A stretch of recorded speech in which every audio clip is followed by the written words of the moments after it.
오늘 성경 말씀은 누가복음 11장 5절에서 13절입니다. 혹자는 기도를 이렇게 정의합니다. 기도는 우리의 뜻을 관철시키기 위해 하나님을 설득하는 것이 아니라 하나님의 뜻을 우리에게 설득시키는 영적 태도다. 복음서는 예수님도 틈틈이 날이 밝기 전 한적한 곳에 가서 기도하셨다고 전합니다. 예수님이 무슨 기도를 드리셨는지에 대해서는 자세하게 전하지는 않습니다. 성경에는 마지막 겟세마네 동산에서 드린 기도 내용만 나옵니다. 이 기도에서 예수님은 자신이 감당해야 할 십자가의 짐을 가능하면 물리쳐 달라고 하셨고, 이어서 자신의 뜻이 아니라 하나님의 뜻대로 되기를 바란다고 하셨습니다. 사도 요한은 요한복음 17장에서 체포당하기 전에 드린 기도를 기록하였습니다. 이 기도는 상당히 긴 기도입니다. 이런 몇몇 자료를 놓고 볼 때 예수님이 평소에 드린 기도는 당신 자신이 감당해야 할 사명과 제자들의 운명에 대한 것이 아닐까 생각됩니다. 예수님은 제자들에게 기도를 가르쳐 주신 적도 있습니다. 그것은 바로 마태복음 6장 9절에서 13절에 나오는 주기도문입니다.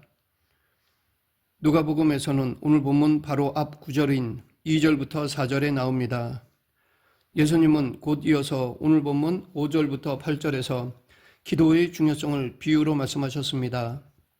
그 비유에서 어떤 사람이 한밤중에 이웃에 사는 친구에게 와서 떡 3덩이를 빌려달라고 하였습니다. 자기 식구들이 먹으려는 것이 아니었습니다. 손님이 왔는데 먹을 것이 없었기 때문입니다. 요즘이야 24시간 편의점에 가도 되고 냉장고에도 어느 정도 먹을 거리가 저장되어 있기에 이런 일은 일어나지 않겠지만 2000년 전의 상황은 달랐습니다. 늦은 시간에 갑자기 찾아온 손님은 아마 멀리서 하루 종일 걸어왔을 것입니다. 피곤하고 배도 고팠을 것입니다. 생각보다 늦게 도착한 모양입니다. 그런데 자기에게 먹을 것이 없자 어쩔 수 없이 야심한 시각에 이웃집 친구를 찾아간 것입니다. 이건 예의가 아닙니다. 친구는 이미 문을 걸어 잠갔고 모든 식구가 잠이 들은 상태입니다. 자리에서 일어나 떡을 찾아준다는 것은 여간 귀찮은 일이 아닙니다. 예수님은 이 비유의 결론을 8절에서 비록 벗됨으로 인하여서는 일어나서 주지 아니할지라도 그 간청함을 인하여 일어나 그 요구대로 주리라 라고 말씀하셨습니다. 이 결론은 우리의 예상과 다릅니다. 우리는 옆집 친구가 부탁을 하니까 그 우정을 생각해서 귀찮지만 일어나 그의 요구를 들어줄 것이라고 예상합니다. 그런데 이런 예상과 달리 집주인은 친구의 간청으로 인해서 요구를 들어주었다는 것입니다. 이런 것만 본다면 이 비유의 가르침은 간청에 있는 것처럼 보입니다. 간청은 헬라어 아나이데이아로 그 의미는 부끄러움을 모르는 고집이라는 뜻입니다. 신자들 중에서 이 단어를 좋아하는 사람들이 제법 될 것입니다. 왜냐하면 이것은 내가 원하는 것을 얻을 때까지 매달리는 간청기도이기 때문입니다. 이런 제목으로 된 책도 있습니다. 이런 내용의 책은 쉽게 베스트셀러가 되기도 합니다. 그 책의 저자들은 몇몇 성경 본문과 몇몇 개인적인 간증을 곁들여서 문제가 해결될 때까지 낙심하지 말고 계속해서 간과하라고 닥달합니다. 이런 뜻으로 받아들여질 만한 예수님의 비유가 누가복음 18장 1절부터 8절에 나옵니다. 여기에 보면 예수께서 그들에게 항상 기도하고 낙심하지 말아야 할 것을 비유로 말씀하여 라고 시작하고 있습니다. 과부가 원한을 풀어달라고 재판장에게 갔습니다. 처음에 재판장은 과부의 말을 무시했습니다. 하지만 과부가 계속해서 찾아오자 어쩔 수 없이 과부의 요청을 해결해 주려고 마음을 바꾸었다는 것입니다. 요즘처럼 기도 냉소주의가 팽배한 시대에 필요한 말씀들입니다. 하나님과의 관계가 단지 합리적이고 이성적인 것만으로 이루어지는 것이 아니라는 것도 분명한 사실입니다.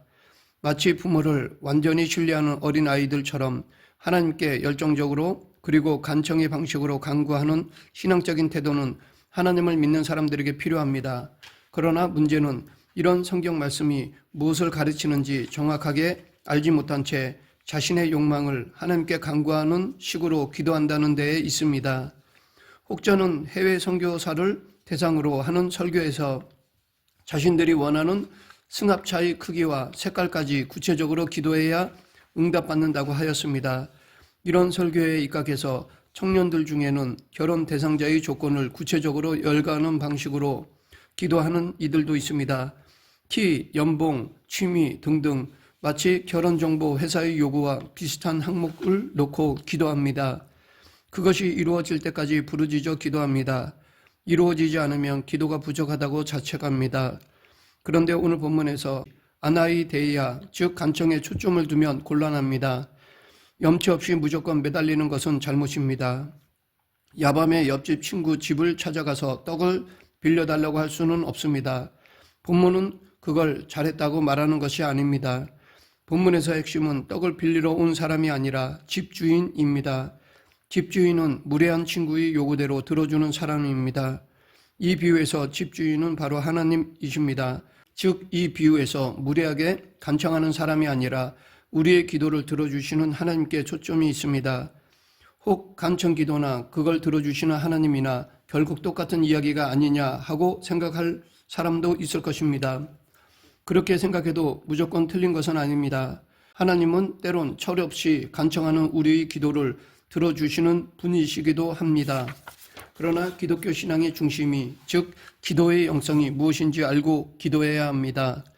자식들도 철이 없을 때는 부모에게 때를 쓰듯이 무언가를 요구하고 부모들은 지는 척하고 들어주지만 철이 들면 부모의 생각이 무엇인지를 먼저 생각하는 것처럼 우리도 신앙적으로 하나님의 마음을 헤아리는 철이 들어야 합니다.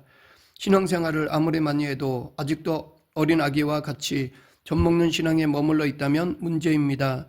신앙은 성장, 성숙되어야 합니다. 멈춰 있으면 죽은 것입니다.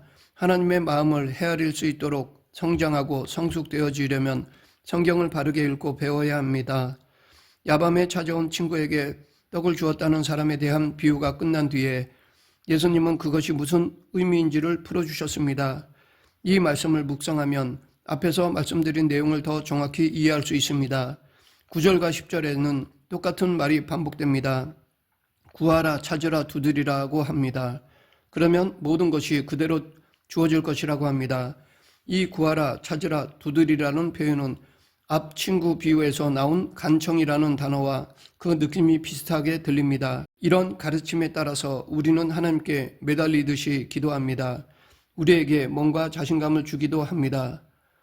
그렇게 해서 실제로 뭔가를 얻은 경험을 하기도 하고 또한 그런 경험을 통해서 신앙적으로 풍성해지기도 합니다. 좋은 일입니다. 계속해서 본문 말씀을 좀 더 살펴보겠습니다. 예수님은 구하라 라는 말씀을 하신 뒤에 보충해서 생선을 달라고 하는 아들에게 뱀을 줄 아버지는 없고 알을 달라고 하는 아들에게 정갈을 줄 아버지는 없다라고 말씀하셨습니다. 그리고 결론으로 너희가 악할지라도 좋은 것을 자식에게 줄 알거든 하물며 너희 하늘 아버지께서 구하는 자에게 성령을 주시지 않겠느냐라고 말씀하셨습니다. 이 구절에서 구하고 찾고 두드리는 사람이 아니라 거기에 반응하시는 하나님이 핵심이라는 것을 분명히 알 수 있습니다. 사람도 자식에게 좋은 것을 줍니다. 그러니 하나님이야 오죽하겠습니까? 바로 이것입니다. 우리에게 좋은 것을 주시는 하나님이라는 사실에 대한 신뢰가 기도의 토대라는 것입니다. 하지만 하나님이 우리에게 늘 좋은 것만 주시는 것이 아니라고 느낄 때도 많이 있습니다. 실제로 우리 자신과 주변에는 좋지 않은 일들이 일어납니다. 삶 자체가 힘들 때도 많습니다. 그럴 때마다 하나님이 원망스럽기도 합니다. 그러나 곰곰이 생각해보면 이것이 진정 좋은 것이라는 판단을 우리가 할 수 있을까요? 우리의 판단은 근시안적입니다. 당장 눈앞에 보이는 것으로 판단합니다. 하지만 시간이 지나 뒤돌아보면 그때 겪었던 고난이 지금 생각지도 못한 은혜였다는 것을 깨닫기도 합니다. 오늘 본문은 하나님께서 사람들이 생각하는 것보다 더 좋은 것을 주신다는 말을 하면서 성령을 거론하셨습니다. 너희 하늘 아버지께서 구하는 자에게 성령을 주시지 않겠느냐? 이 대답은 좀 뜬금없는 것처럼 들립니다. 문장 흐름에서 볼 때 하늘 아버지께서는 구하는 자에게 정말 좋은 것을 주실 것이라고 해야 맞습니다. 그런데 갑자기 성령을 주신다고 합니다. 그러면 성령이 우리가 생각하는 좋은 것들을 가리키는 것일까요? 성령은 우리가 도저히 받아들이기 어려운 일들까지도 그것이 하나님께서 우리에게 주신 궁극적으로 좋은 것이라는 사실을 깨달으려면 성령의 도우심이 없으면 안 됩니다. 다시 말해 우리가 성령으로 충만하다면 견딜 수 없는 고난과 불행까지 하나님이 주신 좋은 것이라는 인식에 도달할 수 있다는 것입니다. 즉 성령을 통해서만이 지금 당하는 고난 너머의 하나님께서 예배해 두신 은혜를 바라볼 수 있다는 것입니다. 결국 성령님이 우리로 하여금 고난을 극복하게 해주십니다. 마태복음 5장 1절부터 12절에 나오는 팔복 문장은 헬라어 성경에서 각각 마카리오이 즉 복되어라 라는 말로 시작합니다. 그런데 여기서 말하는 사람은 정작 복된 것이 아닙니다. 가난하고 울고 배고프고 박해를 받는 사람들입니다. 그럼에도 그들이 복된 이유는 그들의 실제적인 삶이 복지의 차원에서 잘 살게 된다는 데에 있는 것이 아니라 전혀 다른 생명의 힘에 결탁되었다는 데에 있습니다. 그 생명의 힘은 하나님 나라이며 하나님의 통치입니다. 이것은 부활의 능력이고 종말의 힘입니다. 그런 생명의 힘에 대한 인식과 경험은 성령에 의해서만 가능합니다. 생명의 능력인 성령을 통해서 우리는 세상과 삶을 새롭게 볼 수 있습니다. 이런 점에서 하늘 아버지께서 구하는 자에게 성령을 주신다는 본문의 말씀은 옳습니다. 이런 경험이 없으면 반찬 투정하는 아이들처럼 하나님께 투정하며 살아갈 수밖에 없습니다. 이제 우리는 본문이 말하는 구해야 할 것, 찾아야 할 것, 두드려야 할 것이 무엇인지를 알 수 있습니다. 바로 성령입니다. 그러면 성령의 임재를 위해 기도한다고 해서 성령이 임한다는 보장이 있을까요? 그런 기도를 통해서 우리가 성령 충만하게 살아갈 수 있을까요? 이것은 각자의 경험이 다를 수 있습니다. 하지만 무당들이 초혼제를 올리듯이 우리가 성령을 내 마음대로 불러내는 것은 아닙니다. 성령은 곧 하나님이십니다. 당신 자신의 자유로 활동하십니다. 성령이 오시기를 기도한다는 것은 거룩한 영의 생명의 힘에 즉 하나님 나라에 전적으로 의존하겠다는 고백입니다. 그래서 예수님은 제자들에게 무엇을 먹을까 마실까 입을까 하는 염려는 이방인들이 하는 것이니 그런 염려를 하지 말고 하나님 나라와 의를 구하라. 그러면 모든 것을 더하신다고 명령하셨고 약속하셨습니다. 그런 명령과 약속은 오늘 본문에 그대로 반복되고 있습니다.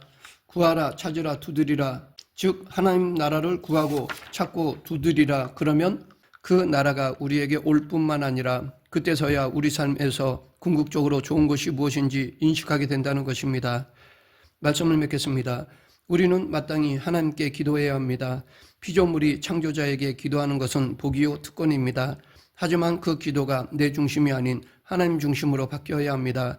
이것이 성숙된 기도요 하나님께 드릴 마땅한 기도입니다. 그러기 위해서는 성령을 의존하며 기도해야 합니다. 성령을 의존하며 하나님 나라와 의를 구하며 살아가는 저와 여러분이 되길 간절히 축원합니다. 기도하겠습니다. 사랑과 은혜가 풍성하신 하나님 아버지, 세상 것보다 먼저 하나님 나라와 그의 의를 구하는 성도가 되게 하여 주시옵소서. 예수님 이름으로 기도드립니다. 아멘.